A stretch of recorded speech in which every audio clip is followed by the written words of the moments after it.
Amigos do programa Momentos de Reflexão, quinta-feira, 16 de fevereiro, e nós estamos meditando no evangelista Marcos, no capítulo 8, os versículos de 27 a 33.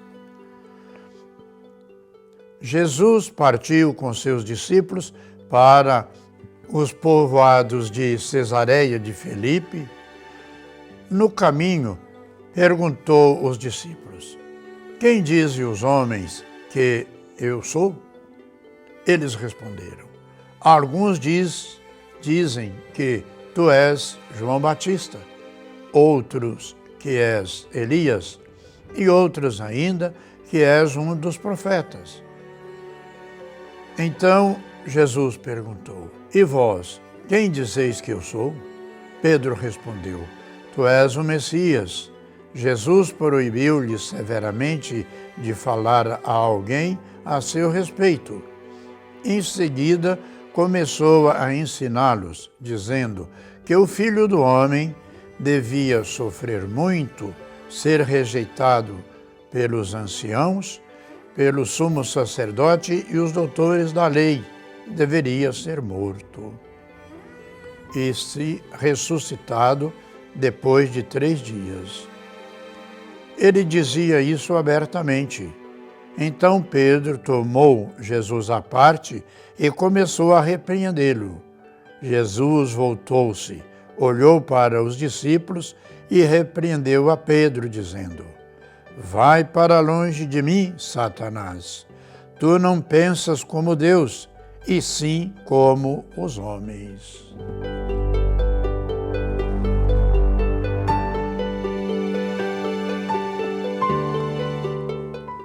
Pois bem, irmãos e irmãs, Jesus vai firmando os apóstolos em sua fé, para que eles sejam continuadores na missão.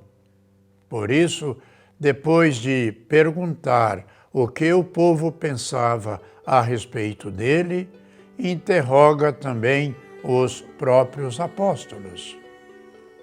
Pedro, em nome deles, manifesta a sua fé: "Tu és o Messias."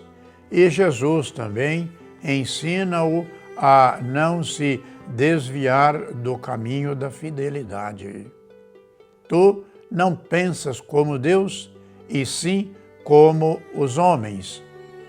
Nós, como permanecemos fiéis ao Cristo, ao Evangelho e à Igreja, devemos nos perguntar.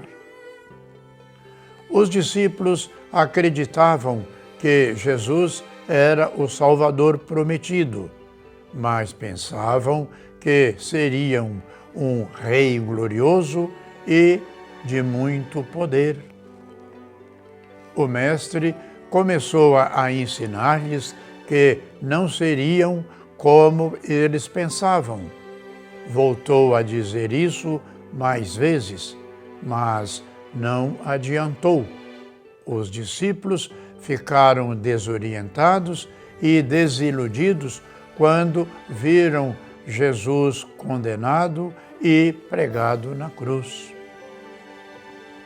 As pessoas veem muitas vezes em Jesus um enviado de Deus, um intermediário através do qual Deus manifesta a sua vontade de construir o reino de Deus na história da humanidade.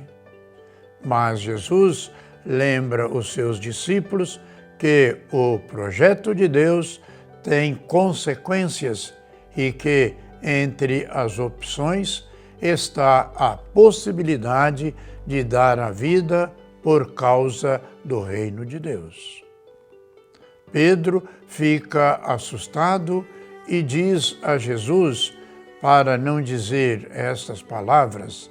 Então Jesus o chama de Satã, que significa, na língua hebraica, pedra de tropeço, obstáculo e adversário. Pedro não é ser maligno que procura tentar Jesus, pois a palavra Satã era simplesmente um termo usado para falar de qualquer um que se opusesse ao projeto de Deus.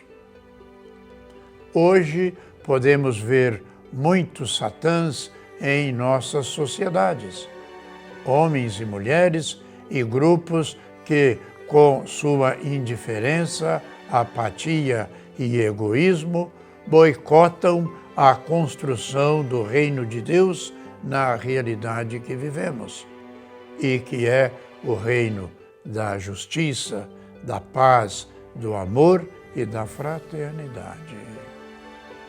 Perguntemos, podemos ser um desses portadores da maldade diante do projeto de Deus?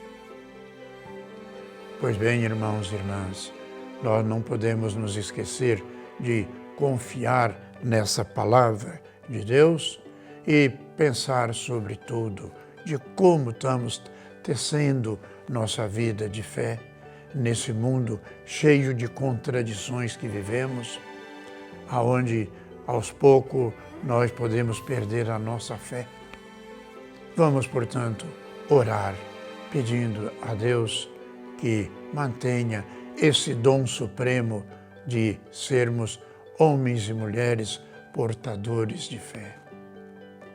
E aí vamos também prosseguir orando pelos nossos irmãos que sofreram com essa grande catástrofe, pela paz no mundo, pelas vítimas de tantas violências, pelos nossos irmãos enfermos, os profissionais da saúde, as pessoas que nos pedem orações. E que desça sobre todos e cada um de nós a bênção de Deus Todo-Poderoso, Pai, Filho e Espírito Santo. Amém.